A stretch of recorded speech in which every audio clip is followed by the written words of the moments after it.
Hello and welcome back to English in Advance. I'm your host, Jennifer. It is such a pleasure and a privilege to have you with me again for another session where we work together, step by step, to build your confidence and achieve true fluency in the English language.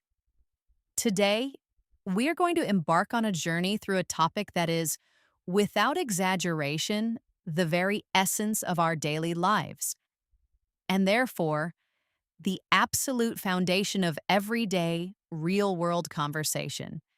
We are going to explore in immense, microscopic detail the daily routine. Now, I know what some of you might be thinking. A daily routine sounds basic, perhaps even a little boring or repetitive. But I want to invite you to see it from a completely different perspective. Think of your day not as a simple list of actions, but as the unique and personal story you tell about yourself every single day, written in chapters from morning to night. Mastering the language of this story is one of the most powerful things you can do to accelerate your English progress. When I was learning a new language myself, I spent months memorizing complex grammar rules and advanced vocabulary. But the moment I truly felt I could speak, the language was when a new friend asked me, "So, what's a typical day like for you?" And I could answer without hesitation. I remember describing the chaos of my morning coffee, the stress of my commute, and the joy of my evening hobby. In that moment of simple human connection, sharing the small details of my life, the language came alive for me. It was no longer an academic subject, it was a tool for sharing my humanity. Why is this topic so incredibly powerful for learners? Because when we talk about our routines, we are constantly using the present simple tense, the absolute backbone of English for describing habits, facts, and schedules. Practicing this topic until it becomes second nature means you no longer have to think about adding the dash s for he, she, or it. It becomes automatic. This automaticity frees up your mental energy to focus on more complex parts of a conversation. We also learn to naturally and correctly use adverbs of frequency, words like always, often, sometimes, and rarely, which add beautiful detail, nuance, and precision to our speech. And most importantly, we build a massive and practical vocabulary of essential words and phrasal verbs that are used in real life every single day by native speakers in every English speaking country. This is the language of life itself. So, this episode is going to be a truly immersive deep dive. We will walk through an entire day, from the very first foggy moments of consciousness in the morning to the final drifting thoughts before sleep. For each step, I will paint a picture with words, describing the actions, the sensory details like sights, sounds, and smells, and the feelings that go along with them. We will pause frequently to examine key vocabulary and context. I'll explain the words and phrases so they are crystal clear. We will look at the grammar in action, and I will give you prompts to think about and describe your own daily story. My mission today is to help you leave this session feeling profoundly more confident in your ability to speak about your day, with clarity, with rich detail, and with natural flowing English. So please, find a comfortable spot, take a deep breath, relax your mind, and let's begin our journey through a day in the life. Let's start where every day begins. In the quiet stillness of the bedroom, when the world outside is still dark and silent. For most of us, the transition from the world of dreams to the reality of the day is triggered by a sound. It could be the gentle, rising melody of a song from your phone, designed to wake you up slowly, Or it could be the loud, piercing, traditional beep, beep, beep of an old style alarm clock, a sound designed to shock you into consciousness. We use a wonderful and essential phrasal verb here, to go off. We say, my alarm clock goes off at 6:30 a.m. It doesn't mean it explodes, and it simply means it activates and starts making its noise. So, the alarm goes off. The silence of the night is broken. What is that very first instinctive reaction? For millions of us, it's a semi conscious movement of the arm, a fumbling, clumsy search across the bedside table for one specific button. The snooze button. That tempting button promises just a little more time, maybe 5 or 9 minutes, in the warmth, safety, and comfort of the bed. It's a small act of procrastination, a tiny rebellion against the start of the day. You could describe this moment by saying, I groggily reach for my phone and hit the snooze button.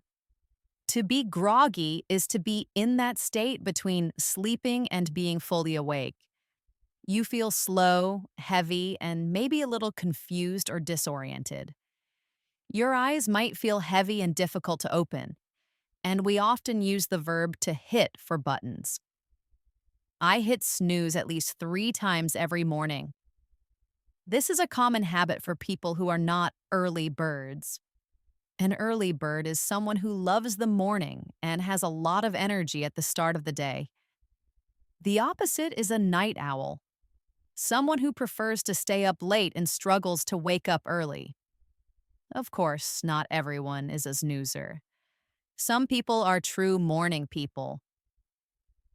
As soon as their alarm goes off and they turn it off decisively and their feet are on the floor, ready to rise and shine, an idiom that means to get up and be ready for the day, they might say, I'm a light sleeper, so I wake up easily and get up right away. A light sleeper is someone who is easily woken up by noise or light. The opposite is a heavy sleeper, someone who sleeps very deeply and is difficult to wake, even with a loud alarm. But let's imagine you've hit snooze a couple of times. You've drifted in and out of a light, unsatisfying sleep. Eventually, you know you have to face the day. Your responsibilities are calling. You reluctantly, which means you don't really want to turn the alarm off for good. You might lie there for a moment, your eyes still closed, just listening. What can you hear? Perhaps the sound of birds chirping outside your window, or the distant hum of traffic starting to build. You feel the temperature of the room on your skin. Is it chilly or comfortably warm? You come to your senses, meaning you become fully aware of your surroundings. The internal monologue begins. Okay, it's Tuesday. I have that big meeting at 10 a.m. I need to remember to print the report. I wonder if it's raining. This is the mind starting to warm up for the day. Then comes the first physical act of waking up. A big, satisfying stretch. You stretch your arms high above your head. You point your toes. You lengthen your body to wake up your muscles after hours of stillness. This simple act helps to shake off the cobwebs, an idiom for getting rid of the feeling of sleepiness.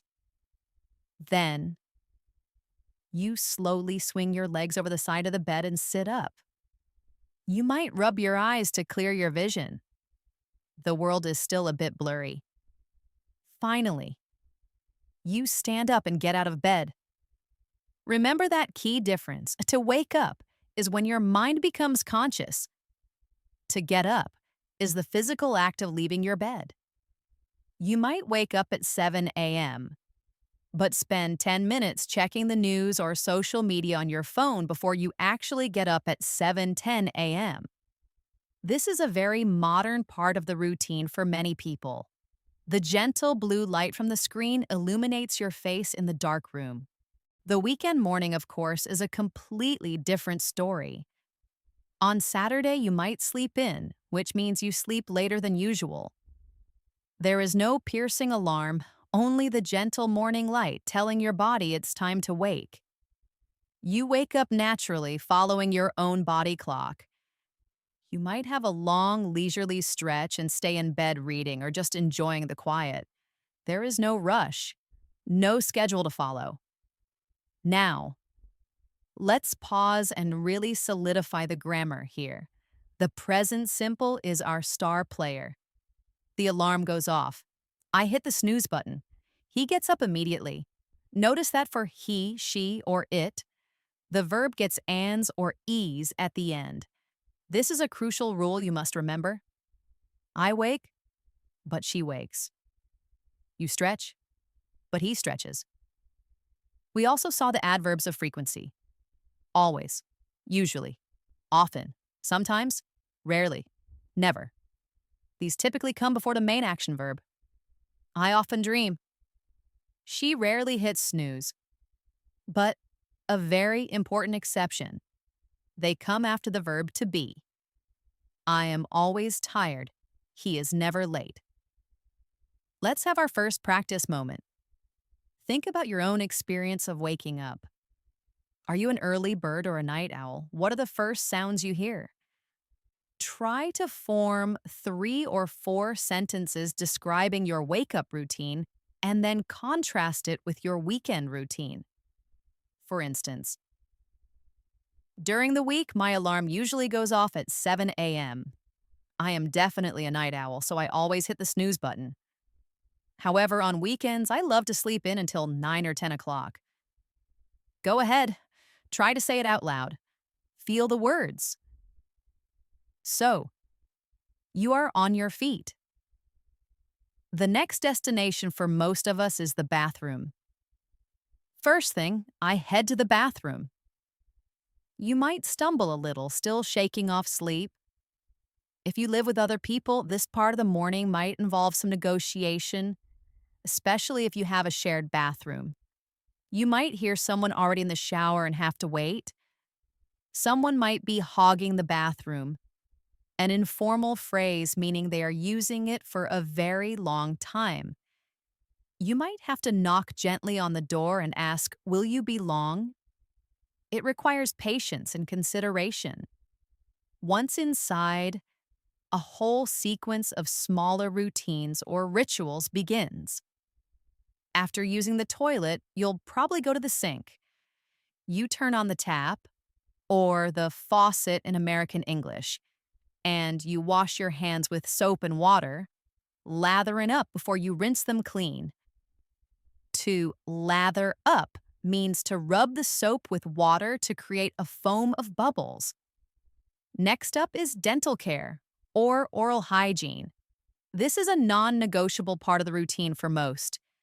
You pick up your toothbrush, squeeze a pea-sized amount of toothpaste onto the bristles, and then you brush your teeth. Most dentists recommend brushing in gentle, circular motions for at least 2 minutes. Making sure you reach every surface, the front, the back, and the chewing surfaces.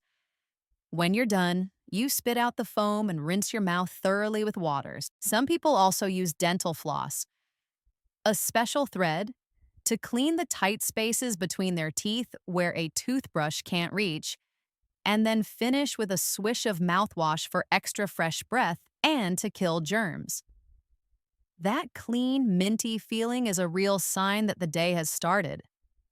Then, it's time to wash your face. This can be as simple as splashing cold water on your face, a very effective way to feel more awake. Or you might have a more involved skincare routine. You might use a specific product called a facial cleanser or face wash. You gently massage it onto your skin and then rinse it off. Afterwards, you take a soft towel and you gently pat your face dry.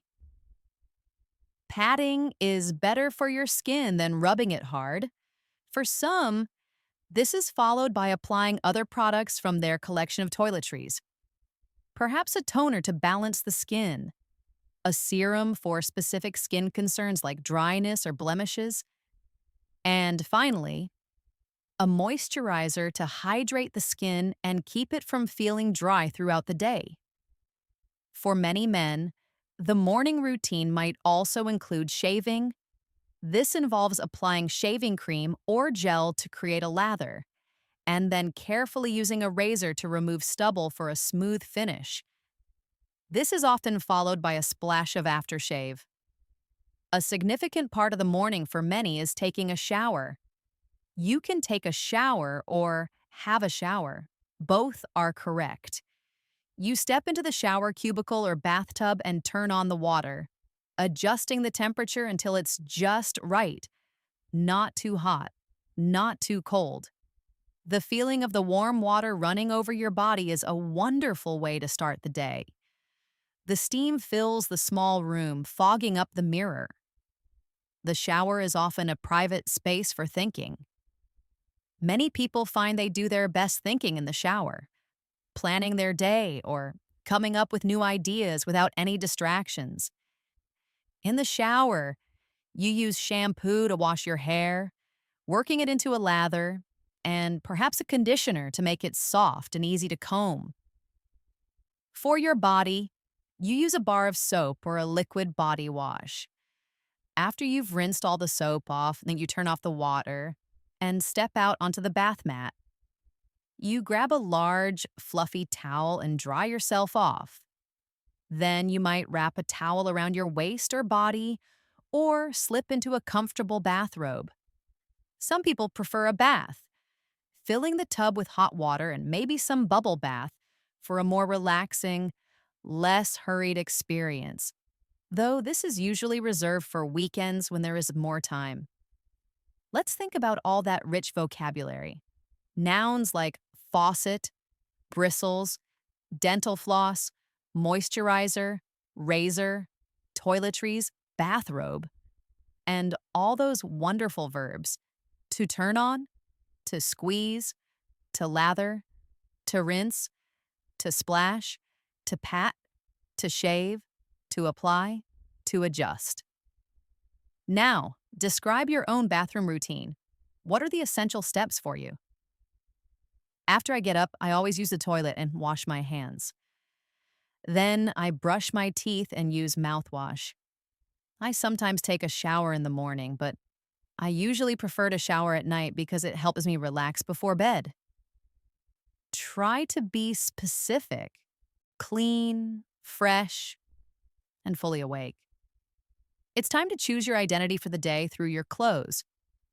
You head back to the bedroom, to your wardrobe or closet. You open the doors and survey your options.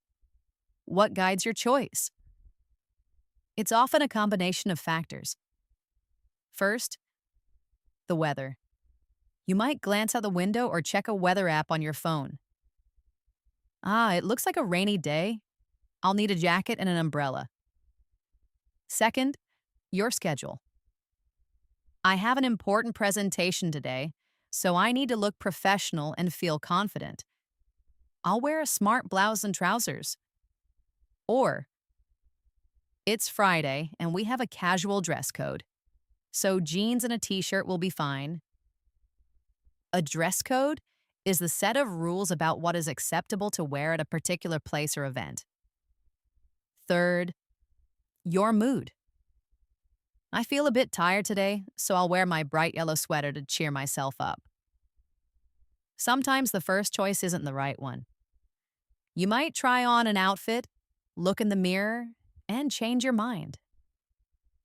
This doesn't look quite right, you might think. So you take it off and choose something else until you settle on an outfit you're happy with. For parents, this part of the morning is doubled, as they often have to get their children ready too. This can involve waking sleepy children, coaxing them to get dressed, and dealing with complaints about which clothes they want to wear. It can be a chaotic and time-consuming part of the family routine. Your choice of clothes also depends heavily on the season. In the winter, you need to layer up. You might start with a thermal base layer, then a shirt, a sweater or fleece, and finally a heavy winter coat. You'll also need accessories like a woolly hat, a scarf, and gloves to stay warm. For your feet, you'll choose warm socks and waterproof boots. In the summer, however, the goal is to stay cool. You'll choose clothes made of light fabrics like cotton or linen. You'll likely wear shorts or a light skirt, a t-shirt or a tank top, and open-toed shoes like sandals. You'll probably also remember to grab your sunglasses and a sun hat before you leave. Once you've made a decision, you take the clothes out. We use the phrasal verb to put on for dressing ourselves. I put on a clean shirt and a pair of jeans. Its opposite is to take off. So, you get dressed. You put on your underwear and socks, then your main clothes. Then, you might sit down to put on your shoes and tie your shoelaces. You'll probably take a final look in a full-length mirror to check your outfit, which is the complete set of clothes you are wearing. You might add some accessories, like a watch, a belt, or some jewelry. This could also include a scarf or a tie. You might also do your hair, combing it, brushing it, or styling it with some product like gel or hairspray. Some people might apply makeup. And a spritz of perfume or cologne is often the final touch before you're ready to face the world. Let's practice. Think about your own process. Do you plan your outfit the night before to save time? What is your typical work or study attire? I rarely plan my outfit in advance. In the morning, I first check the weather. I usually wear a simple dress to work because it's easy. After I get dressed, I choose a necklace. I always put my watch on last. Use sequencing words like first, then, after that, and finally to describe your process. Your body is now clean and clothed, but it's running on empty. It needs fuel. It's time for what many consider the most important meal of the day. Breakfast. You make your way to the kitchen. The breakfast menu varies enormously across cultures. In the UK, a full English breakfast might include eggs, bacon, sausages, baked beans, and toast. In France, it's often a simple croissant or a piece of baguette with butter and jam. In Japan, a traditional breakfast could be steamed rice, miso soup, and grilled fish. In many places, a quick bowl of cereal with milk or a slice of toast is the standard. Some people prefer a healthy start with oatmeal, yogurt, or a fruit smoothie. And what about a morning beverage? Coffee and tea are the global champions. You might boil water in a kettle for tea, letting the tea bag steep or infuse in the hot water for a few minutes to release its flavor. The smell is a big part of the ritual. If you're a coffee drinker, you might use a fancy espresso machine, a simple coffee maker that brews a whole pot, or just stir some instant coffee granules into a mug of hot water. The aroma of freshly brewed coffee fills the kitchen.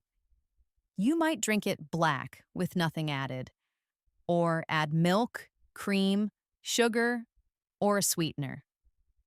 Other popular breakfast drinks include orange juice, apple juice, or just a simple glass of water. While you eat your breakfast, what else are you doing? This is a great time to practice talking about simultaneous actions using while or as. While I eat my oatmeal, I listen to the news on the radio. As I drink my coffee, I scroll through the headlines on my phone. Or perhaps breakfast is a social time. My family and I always have breakfast together. We talk about our plans for the day. Some people prefer to eat quickly, standing by the counter if they are in a rush.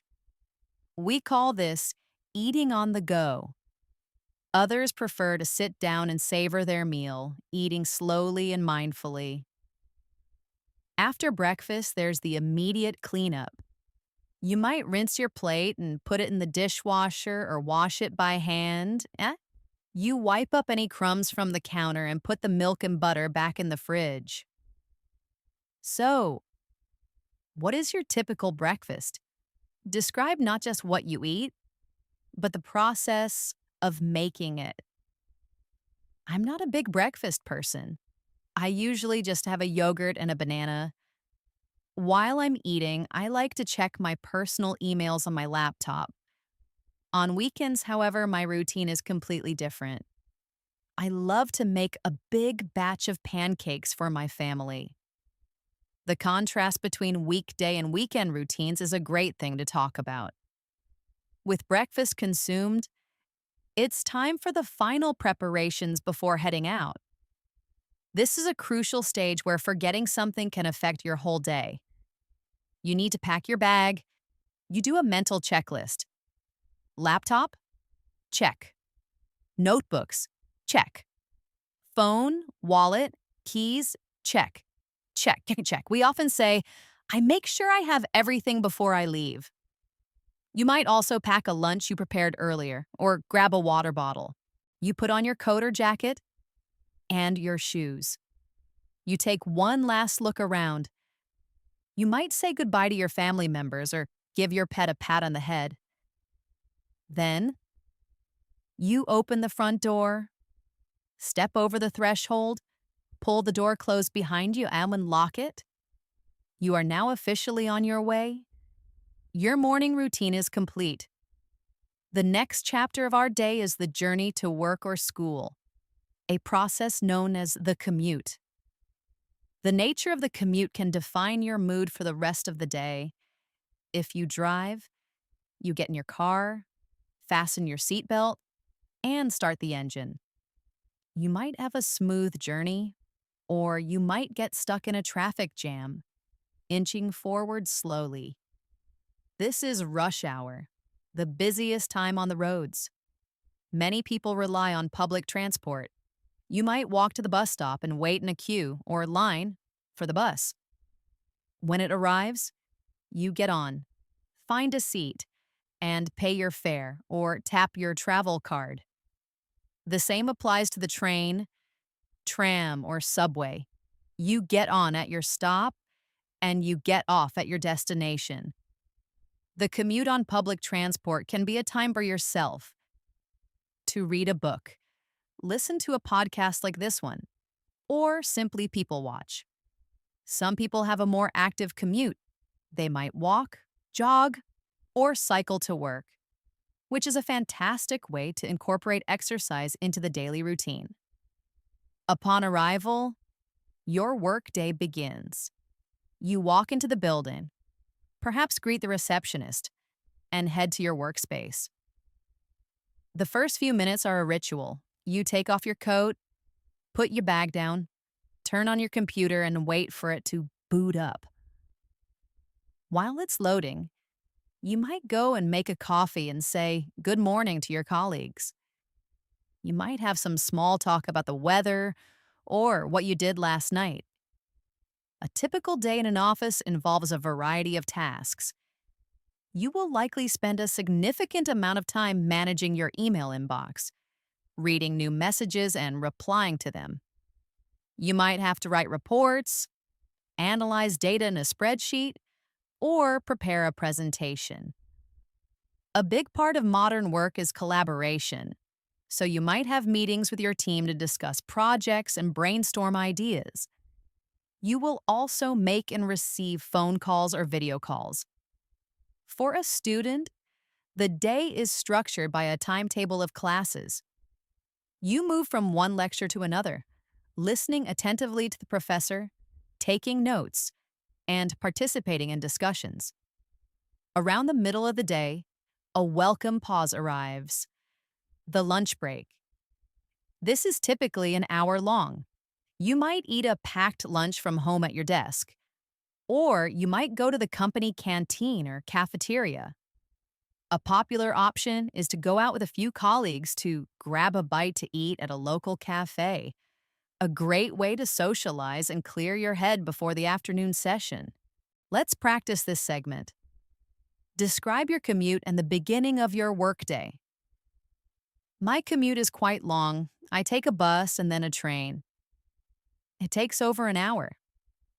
When I get to my desk, the first thing I do is check my schedule for the day. I usually spend the first hour answering urgent emails before I have my first meeting. Think about the specific tasks you do. The more specific you are, the better your practice. The afternoon often has a different energy. The post-lunch slump is a real phenomenon. That sleepy feeling you can get after eating. This is when the coffee machine gets busy again. You push through, focusing on your tasks, ticking items off your to-do list. Finally, the clock nears 5 or 6 p.m. It's time to wrap things up. A great phrasal verb for finishing. You send your last emails, save your documents, and tidy your desk.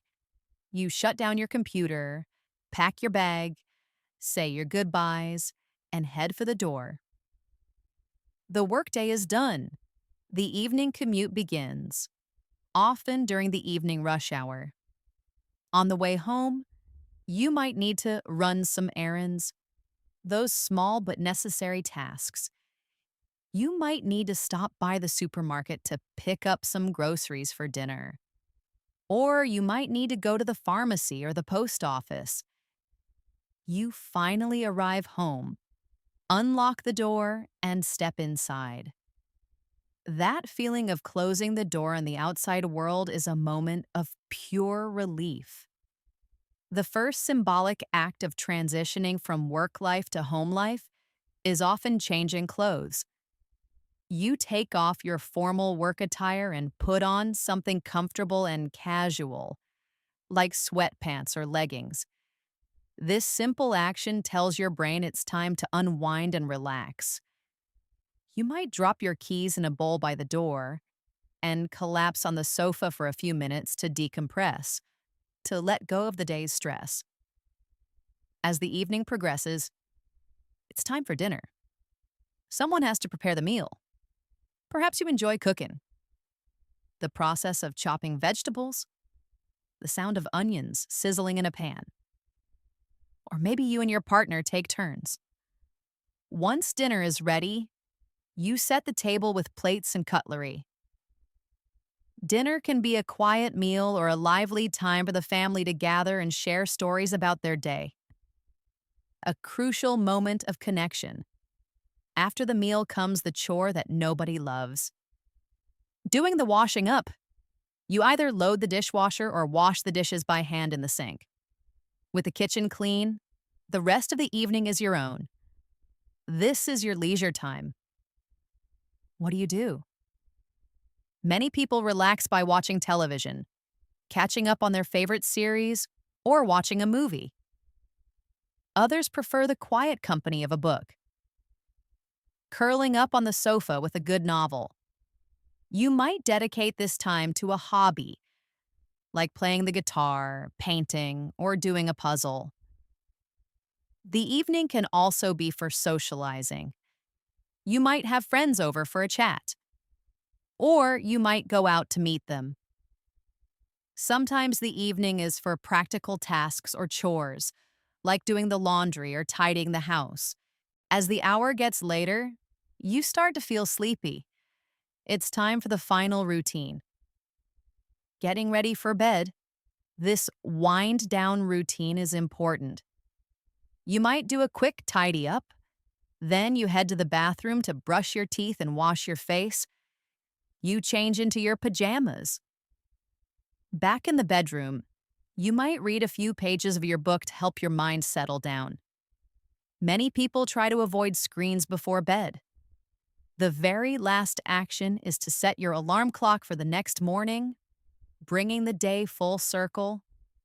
You get into bed, pull the duvet up to your chin, turn off the light, and drift off to sleep. And so, our extensive journey through a full day comes to an end. We have covered the entire story. from the first beep of the alarm to the final moment of consciousness. Your final and most important task is to now tell your own story. I want you to try and describe your entire day, from morning to night. Write it down or record your voice. Use the sequencing words, the adverbs of frequency, and all the rich vocabulary we've discussed. But go one step further. Don't just list the actions, add your feelings. How do you feel when you wake up? What part of your day do you enjoy the most? What part is the most stressful? Also, compare your weekday routine to your weekend routine. How are they different? And if you could change one part of your daily routine, what would it be and why? Answering these questions will push you to use more complex and interesting English. This practice is what transforms learning into skill.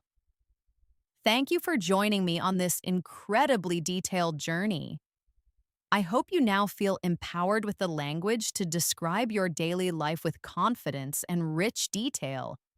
This has been Jennifer from English in Advance, wishing you a productive day and a peaceful evening. Until next time, keep practicing. Goodbye.